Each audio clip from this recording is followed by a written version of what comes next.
Assalamualaikum dan salam sejahtera. Saya Arisa Khairil, wartawan cilik SKPM. Hari ini saya ingin melaporkan bahawa 1 April 2026 kami mengadakan majlis perpisahan Cikgu Nur Zaidah binti Ismail.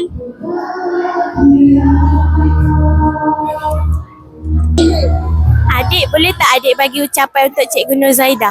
Cikgu, terima kasih. Selamat bersara.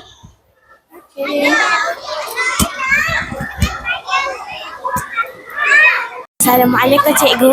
Waalaikumsalam. Boleh Cikgu bagi ucapan sikit pada majlis hari ini? Okey. Ni daripada TV PSS, media sekolah Okey, saya bagi pihak sekolah bagi pihak guru besar mengucapkan ribuan terima kasih kepada Cikgu Nur Zaidah Ismail yang telah berbakti seluruh tenaganya terhadap sekolah MJS ni. Jadi semoga persaraan pada hari ini membawa satu kenangan yang manis kepada beliau lah. Diharap beliau dapat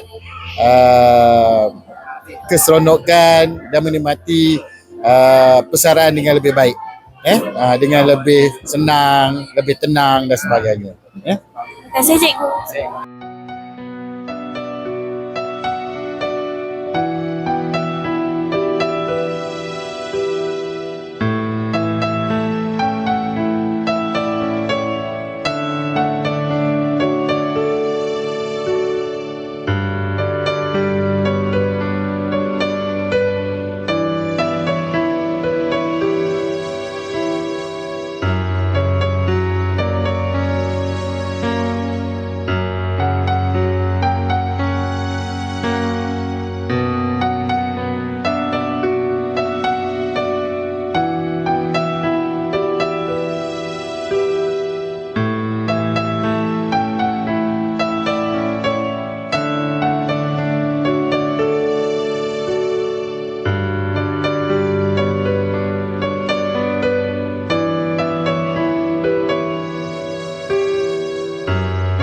Dan Cikgu Nizam.